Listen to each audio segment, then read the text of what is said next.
This is TWiT. I'd like to let you know that I've updated my privacy policy. Oh, you have?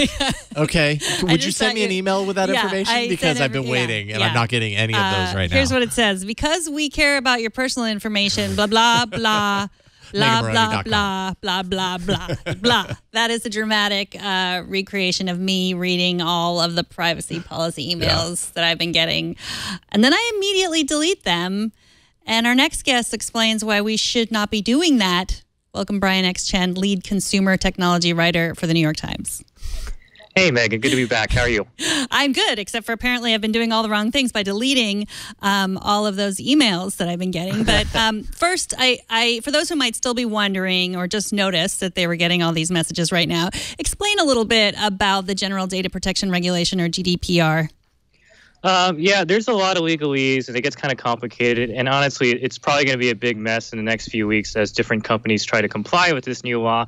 But basically, it's a pretty tough law that affects the European Union, where basically these are the two main principles. It's just the first principle is that the companies need your consent to collect your data. And the second big one is that you should only be required to share data that is necessary to make the services work. So, for example, if you wanted to get a birthday cake, you have to tell the birthday cake company when your birth date is and your name in order to say, happy birthday, Brian, on this certain day or whatever.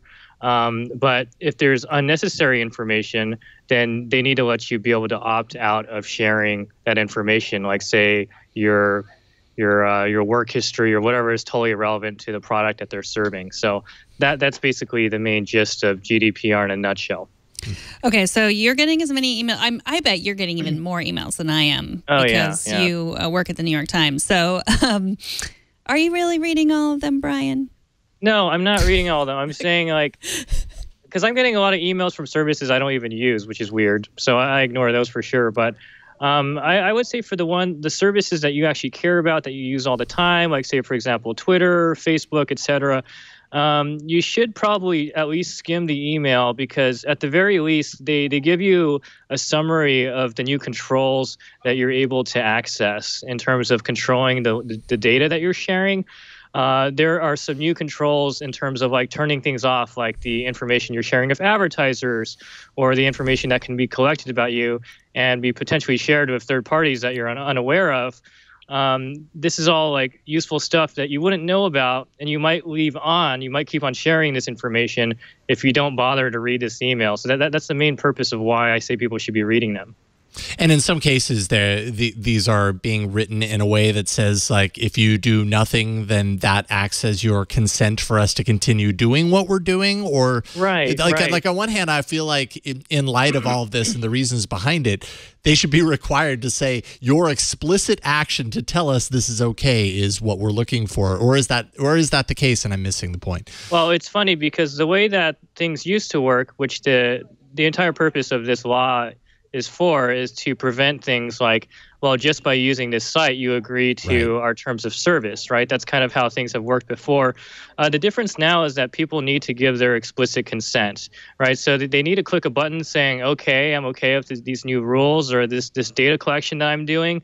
And what you're going to be seeing, if you haven't seen it already, is different companies interpreting this law in different ways and complying in different ways. So some of them are using, say, pop-up notifications when you browse their websites that say, here's how cookies work.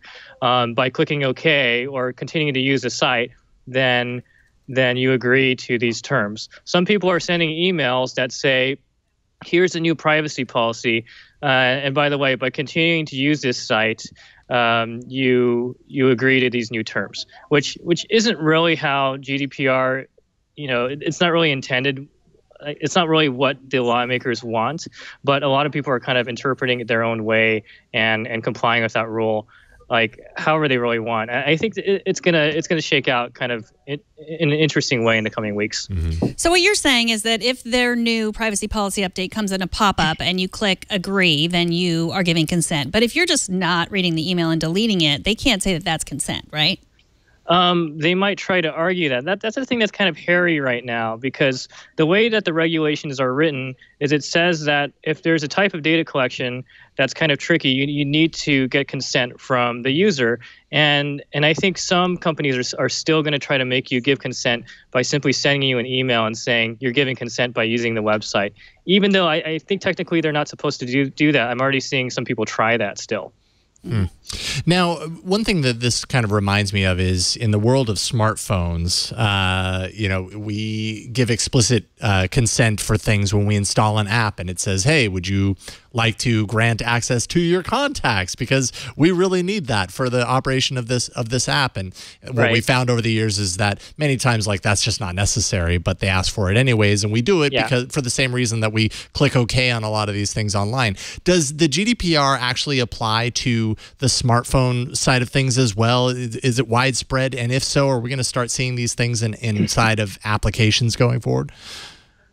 So far, at least in my experience, anecdotally, I'm seeing it more on the websites and email from the companies themselves. I'm not seeing it so much in the apps. Are you, by any chance? Because I think it's still kind of trickling out. Yeah, I mean, I haven't really seen any in the apps, and I'm not really entirely sure exactly how those would surface. I mean, a lot of these apps are represented also on the web, so it would make sense that if they had your contact information, they'd email this in the way that they have been. But also when you're talking about apps, there's a whole lot of people creating millions of apps for their users that I imagine could fall under the purview of this, or does it target bigger organizations versus like the small mom and pop sort of organizations that churn out apps?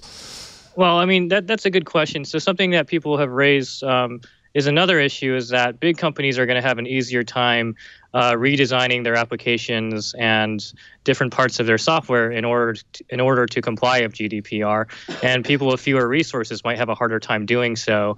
And the penalties are pretty big, right? It's like 4% of overall revenue you make each year could be taken from you if you don't comply with this rule. So, I mean, so far, at least what I'm seeing in terms of applications is I vaguely recall Google Maps showing a notification saying like there's an updated privacy policy.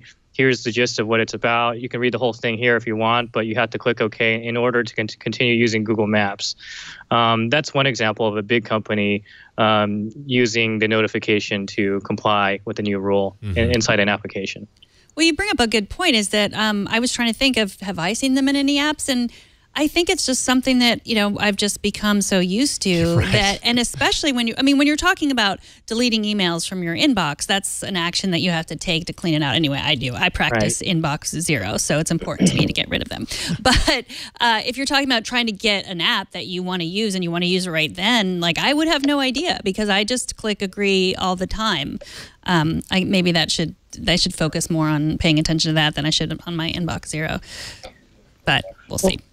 Well, I think just, I think the most that people can do right now is just learn about what some of the new data tools are in terms of your privacy controls, because for a lot of these services, the controls have greatly expanded and you're able to opt out of a lot more than you used to. And I think that's really the most important thing. This whole issue of opting in or giving consent, it's kind of hairy, but I think we can let the regulators deal with that eventually. But for now, as consumers, I think we should just be paying attention to the privacy controls. And are you seeing any big apps or websites that are just offering these to people in the EU, or has everything you've seen been privacy controls? The GDPR privacy controls are for everyone. It's tricky. I tried to, so I used a VPN. I tried to change my IP address to London and log into Facebook and see if I got a different Facebook, and it looked exactly the same. So I think for the most part, it's supposed to be the same experience for people both in the UK and the US, in Europe and the US, but in some cases, there are sites that Facebook is showing to users in Europe with an explainer about how data is collected that we in the U.S. can't access. I still was not able to access that, even though I changed my IP using the VPN. So to answer your question, yes, it's a little bit different, and it's kind of tricky, and I haven't found a way around that yet. Yeah, and I know, I think I just read that Facebook says that it's going to be taking these GDPR, their application of the GDPR rules and applying it worldwide, making some sort of changes, but maybe they're setting an example there for others to follow. One question I have, as far as the GDPR is concerned, it requires that companies delete a user's data when that user decides to close an account. And I think users, for better or for worse, are I don't know, maybe not so trustworthy that their data is being deleted. I know for years you could close your account with Facebook, but I would always read those articles that said, yeah, but then I logged in years later and it was still there. How do we know as users, how can we be sure that that's happening? Are there any checks that would be implemented on, that are integrated within the GDPR rules that would aim to check up on that and protect that? I mean, I think for the most part, we just have to take the companies by their word when they say that they do that, because if they're caught retaining some data after saying they've deleted it permanently, then the consequences are pretty big. Right. I mean, your question is, are there any technical things that the lawmakers can do to check that? I don't think so. I mean, I think if they wanted to go into really deep investigation, they could have some way of trying to find out using someone's information to see if it remains after that account is deleted. But for now, it's just simply it's a law that's pretty unambiguous, right? So when they say they're doing that, when the companies say that they're deleting the data, then all we can really do right now is take their word and take a leap of faith. Sure. Well, Brian, thank you so much for joining us. Brian X. Chen is the author of the Tech Fix column at the New York Times. It's a great place to figure out where what you're doing wrong. For example, like deleting those privacy policy emails before reading them. Thank you so much. Have a great day. Thanks for having me again. Take care.